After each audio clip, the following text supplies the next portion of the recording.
আপনার আশেপাশে এমন মানুষ নিশ্চয়ই আছেন যাদের বয়স হয়তো ৬০ পেরিয়েছে, কিন্তু হাঁটতে গেলে হাঁপিয়ে ওঠেন। সিঁড়ি ভাবলেই ভয় পান, হাঁটুতে ব্যথা লেগেই আছে। অনেকে ভাবেন এটাই স্বাভাবিক, বয়স হলে এমন হবেই। কিন্তু পৃথিবীতে এমন একটা দেশ আছে যেখানে ৮৬-৮৭ বছরের মানুষ নিজের বাগানে কাজ করেন, হেঁটে বাজারে যান, সোজা হয়ে বসে খাবার খান, এবং তাদের অনেকেই কোনো বিশেষ ওষুধ বা সাপ্লিমেন্ট খান না। দেশটা হলো জাপান। জাপানে এই মুহূর্তে প্রায় ৩৬,০০০-এরও বেশি মানুষ আছেন যাদের বয়স ১০০ বছর বা তার বেশি। এটা কোনো রূপকথা না, এটা একটা নথিভুক্ত বাস্তবতা। এখন প্রশ্ন হলো, তারা কি জিনগতভাবে আলাদা, নাকি তাদের জীবনযাপনে এমন কিছু আছে যেটা আমরা বুঝলে আমাদের জীবনেও কিছুটা কাজে আসতে পারে? আজকের এই আলোচনায় আমরা ঠিক সেটাই বোঝার চেষ্টা করব। জাপানিদের দীর্ঘায়ু জীবনযাপনের পেছনে যে কয়েকটি অভ্যেস বারবার উঠে আসে, সেগুলো কি, সেগুলো কেন কাজ করতে পারে, এবং সবচেয়ে গুরুত্বপূর্ণ, আমাদের বাংলাদেশের খাবার আর পরিবেশে সেগুলোকে কতটুকু মানানো সম্ভব। তবে একটা কথা শুরুতেই পরিষ্কার করে নিই, এই আলোচনা কোনো চিকিৎসা পরামর্শ না, এটা একটা শিক্ষামূলক ব্যাখ্যা। প্রত্যেক মানুষের শরীর আলাদা, পরিস্থিতি আলাদা, তাই কোনো কিছু নিজের জীবনে বড়ভাবে বদলাতে গেলে চিকিৎসকের সাথে কথা বলে নেওয়াটাই সবচেয়ে বুদ্ধিমানের কাজ। এবার আসি প্রথম বিষয়। জাপানে, বিশেষ করে ওকিনাওয়া দ্বীপে, একটা খাওয়ার ধরন প্রজন্মের পর প্রজন্ম ধরে চলে আসছে। সেটা হলো, তারা কখনো পেট পুরো ভরে খান না। তাদের একটা পুরনো কথা আছে, যেটা উচ্চারণে শোনায় হারা হাচি বু। এর মানে হলো, পেটের ৮০ ভাগ পূর্ণ হলেই থামো। এটা শুনতে খুব সাধারণ মনে হতে পারে, কিন্তু একটু ভাবুন, আমরা অধিকাংশ মানুষ কিভাবে খাই? পেট যতক্ষণ না ভারী লাগছে ততক্ষণ খেতেই থাকি। অনেক সময় ভর পেট খেয়ে ওঠার পরেও মিষ্টি বা চা খাই। এটা আমাদের অভ্যেস হয়ে গেছে।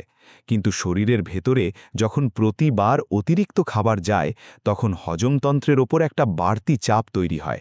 ইনসুলিনের মাত্রা দ্রুত ওঠানামা করে। দীর্ঘদিন ধরে এটা চললে শরীরের ভেতরে এক ধরনের ধীর গতির প্রদাহ তৈরি হতে পারে, যাকে ইংরেজিতে বলে ক্রনিক লো গ্রেড ইনফ্লেমেশন। এই প্রদাহ সরাসরি কোনো একটা রোগ না, কিন্তু এটা অনেক সমস্যার পথ তৈরি করে দেয়। ওজন বাড়া, রক্তচাপ, রক্তে শর্করা বেড়ে যাওয়া, এমনকি জয়েন্টের অস্বস্তি পর্যন্ত হতে পারে। জাপানিরা এই জায়গাটা একটু আলাদা। তারা খাবারের পরিমাণ নিয়ে সচেতন। এটা কোনো ডায়েট প্ল্যান না, এটা তাদের সংস্কৃতির অংশ। তারা ধীরে খান, ছোট প্লেটে খান, এবং পেট পুরো না ভরেই উঠে যান। এখন এটা কি আমাদের পক্ষে করা সম্ভব? পুরোপুরি হয়তো রাতারাতি না, কিন্তু একটু সচেতন হওয়া সম্ভব। যেমন ভাতের পরিমাণ একটু কমানো, খাওয়ার সময় তাড়াহুড়ো না করা, একবার প্লেটে নেওয়ার পর আবার না নেওয়া। এই ছোট ছোট বদলগুলো দিনের পর দিন ধরে অভ্যেসে পরিণত হলে শরীরের ওপর চাপটা কমতে পারে। এটা কোনো ম্যাজিক না, এটা শরীরকে একটু বিশ্রাম দেওয়া। তবে একটা বিষয় মাথায় রাখা জরুরি, যাদের ডায়াবেটিস আছে, যারা ইনসুলিন বা ওষুধ খান, তাদের খাবারের পরিমাণ হঠাৎ বদলালে রক্তে শর্করা অনিয়মিত হতে পারে। তাই এই ধরনের পরিবর্তন করতে চাইলে নিজের চিকিৎসকের সাথে আলোচনা করে নেওয়া উচিত। এবার আসি দ্বিতীয় বিষয়ে। জাপানিদের খাবার তালিকায় মাছের উপস্থিতি প্রায় প্রতিদিনই থাকে, বিশেষ করে সামুদ্রিক মাছ, যেমন স্যালমন, ম্যাকারেল, সার্ডিন। এগুলোতে ওমেগা-3 ফ্যাটি অ্যাসিড থাকে, যেটা নিয়ে গত কয়েক দশকে অনেক গবেষণা হয়েছে। ওমেগা-3 শরীরে প্রদাহ কমাতে সাহায্য করতে পারে, রক্তনালীর স্থিতিস্থাপকতা বজায় রাখতে ভূমিকা রাখতে পারে, এবং মস্তিষ্কের স্বাভাবিক কার্যকারিতায়ও এর গুরুত্ব আছে বলে ধারণা করা হয়। এখন জাপানে যেভাবে মাছ খাওয়া হয়, কাঁচা, স্টিম করে, হালকা রান্না করে, সেটা আমাদের খাবার সংস্কৃতির সাথে হুবহু মেলে না। কিন্তু আমাদের দেশেও মাছ খাওয়ার একটা শক্তিশালী ঐতিহ্য আছে। ইলিশ, পাঙাশ, রুই, কাতলা, সামুদ্রিক রূপচাঁদা, এগুলো আমাদের পরিচিত। সমস্যা হলো, আমরা অনেক সময় মাছটাকে ভারী মশলায় ভুনা করি বা ডুবো তেলে ভাজি।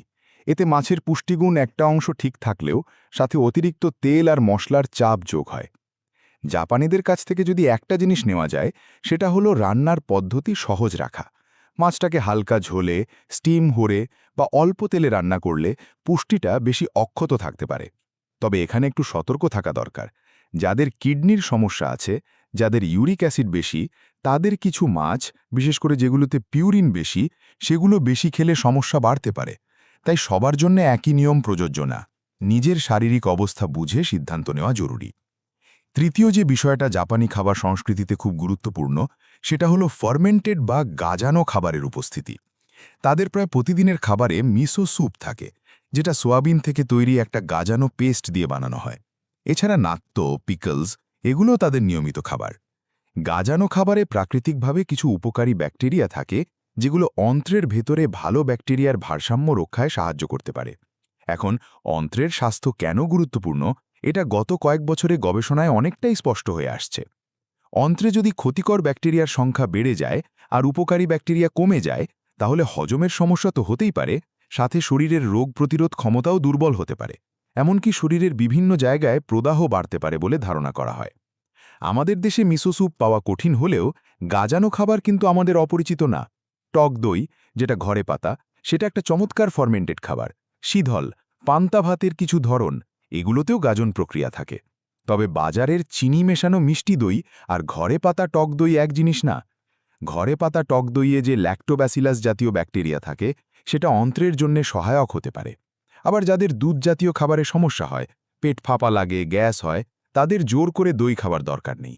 বিকল্প আরও আছে, যেমন কাঁচা কলার ভর্তা বা খাবারে প্রাকৃতিক আঁশ বাড়ানো, এগুলোও অন্ত্রের ভালো ব্যাকটেরিয়ার খাদ্য হিসেবে কাজ করতে পারে। চতুর্থ বিষয়টা অনেকেই জানেন, জাপানিরা চা পান করেন, তবে আমাদের মতো দুধ চিনি দেওয়া লাল চা না, তারা মূলত সবুজ চা বা গ্রিন টি পান করেন। গ্রিন টিতে ক্যাটেচিন নামে এক ধরনের যৌগ থাকে, যেটা একটা শক্তিশালী অ্যান্টিঅক্সিডেন্ট হিসেবে কাজ করতে পারে। অ্যান্টিঅক্সিডেন্ট বলতে সহজ ভাষায় বোঝায় শরীরের কোষগুলোকে ক্ষয় থেকে কিছুটা সুরক্ষা দেওয়ার ক্ষমতা। বয়সের সাথে সাথে আমাদের শরীরে অক্সিডেটিভ স্ট্রেস বাড়ে, এটা খুব স্বাভাবিক একটা প্রক্রিয়া। কিন্তু এই প্রক্রিয়াটা যদি মাত্রাতিরিক্ত হয়, তাহলে কোষের ক্ষতি দ্রুত হয় এবং বার্ধক্যজনিত বিভিন্ন সমস্যায় তাড়াতাড়ি দেখা দিতে পারে। গ্রিন টির ক্যাটেচিন এই ক্ষয়ের গতিকে কিছুটা ধীর করতে সাহায্য করতে পারে বলে গবেষণা ইঙ্গিত পাওয়া যায়। তবে এটাকে বার্ধক্য ঠেকানোর ওষুধ ভাবলে ভুল হবে। এখন আমাদের দেশে গ্রিন টি পাওয়া কঠিন না, তবে একটা ভুল অনেকে করেন। গ্রিন টি বানানোর সময় ফুটন্ত পানি সরাসরি ঢেলে দেন। এতে ক্যাটেচিনের একটা অংশ নষ্ট হতে পারে। পানি ফুটিয়ে একটু ঠান্ডা করে, মানে ৮০ ডিগ্রি সেলসিয়াসের কাছাকাছি তাপমাত্রায় চা বানালে ভালো। আর চিনি ছাড়া পান করাটাই সবচেয়ে কার্যকর। যারা চিনি ছাড়া একদম পারেন না, তারা একটু লেবুর রস দিতে পারেন, স্বাদও বদলায়, আবার ভিটামিন সিও যোগ হয়। তবে যাদের গ্যাস্ট্রিকের সমস্যা আছে, খালি পেটে গ্রিন টি তাদের অস্বস্তি বাড়াতে পারে। সেক্ষেত্রে হালকা নাস্তার পরে পান করাই ভালো। আর পঞ্চম যে বিষয়টা জাপানিদের দীর্ঘায়ু জীবনযাপনে বারবার উঠে আসে, সেটা কোনো খাবার না, সেটা হলো তাদের চলাফেরা আর জীবনের উদ্দেশ্যবোধ। জাপানে একটা শব্দ আছে, ইকিগাই। সহজ ভাষায় এর মানে হলো এমন কিছু যেটার জন্য প্রতিদিন সকালে ঘুম থেকে উঠতে ইচ্ছা করে। এটা কোনো বড় কিছু হতে হয় না।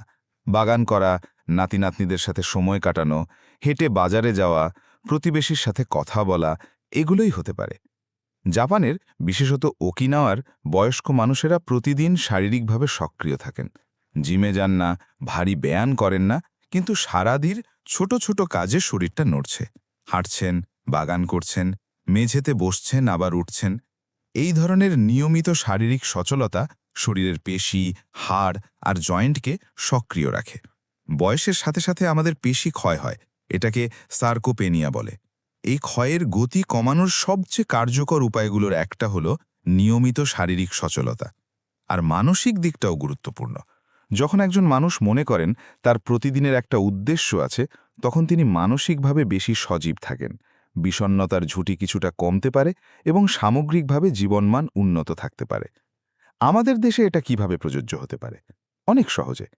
প্রতিদিন অন্তত ৩০ মিনিট হাঁটা, সেটা সকালে হোক বা বিকেলে, ঘরের কাজে অংশ নেওয়া, ছাদে বা বারান্দায় গাছের যত্ন নেওয়া, পরিবারের সাথে সময় কাটানো, নামাজ পড়া, যেটায় শারীরিক নড়াচড়াও আছে আবার মানসিক প্রশান্তিও আছে।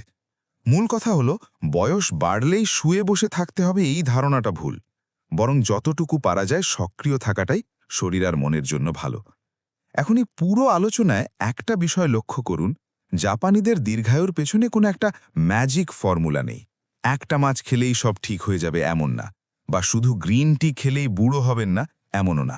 বরং এটা একটা সামগ্রিক জীবনযাপনের ছবি, যেখানে পরিমিত খাওয়া, ভালো চর্বি, গাঁজানো খাবার, অ্যান্টিঅক্সিডেন্ট এবং প্রতিদিনের শারীরিক আর মানসিক সচলতা সবগুলো মিলে একটা পুরো সিস্টেম তৈরি করে। একটাকে আলাদা করে নিলে সেটা পুরো ছবি দেয় না। আরেকটা গুরুত্বপূর্ণ কথা, জাপানিদের জিনগত গঠন, তাদের স্বাস্থ্যসেবার মান, তাদের সামাজিক কাঠামো, এমনকি তাদের দৈনিক স্ট্রেস লেভেল, এগুলো সবই তাদের দীর্ঘায়ুতে ভূমিকা রাখে। শুধু খাবার বা অভ্যেস দিয়ে পুরো ছবিটা ব্যাখ্যা করা সম্ভব না। তাই জাপানিদের মতো করলেই ১০০ বছর বাঁচবেন, এই ধরনের কথা বাস্তবসম্মত না। তবে তাদের জীবনযাপন থেকে কিছু শিক্ষা নেওয়া, সেগুলোকে নিজের জীবনে যতটুকু সম্ভব মানিয়ে নেওয়া, সেটা বুদ্ধিমানের কাজ হতে পারে। বাংলাদেশের প্রেক্ষাপটে যদি সংক্ষেপে বলি, পরিমিত ভাত খাওয়া, প্রতিদিন বা অন্তত সপ্তাহে ৪-৫ দিন মাছ রাখা এবং সেটা সহজ রান্নায় খাওয়া, ঘরে পাতা টক দই নিয়মিত রাখা, দুধ চিনি ছাড়া সবুজ চা অভ্যেস করা এবং প্রতিদিন অন্তত আধ ঘন্টা হাঁটা বা শারীরিকভাবে সক্রিয় থাকা, এই কয়েকটা অভ্যেস ধীরে ধীরে তৈরি করতে পারলে শরীরের উপর দীর্ঘমেয়াদে একটা ইতিবাচক প্রভাব পড়তে পারে বলছি, কারণ কারো ডায়াবেটিস আছে, কারো কিডনির সমস্যা, কারো হার্টের অবস্থা আলাদা। তাই প্রত্যেকের জন্য একটাই প্রেসক্রিপশন দেওয়া সম্ভব না এবং উচিত না। শেষ কথা, দীর্ঘায়ু মানে শুধু বেশি দিন বেঁচে থাকা না, দীর্ঘায়ু মানে ভালোভাবে বেঁচে থাকা, নিজে হাঁটতে পারা, নিজের কাজ নিজে করতে পারা, পরিবারের সাথে সময় কাটাতে পারা, মাথাটা পরিষ্কার রাখতে পারা, এটাই আসল সুস্থতা।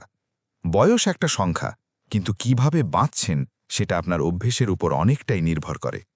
আজকের আলোচনা থেকে যদি একটাও ছোট অভ্যেস আপনার কাজে লাগে, তাহলে এই সময়টা সার্থক।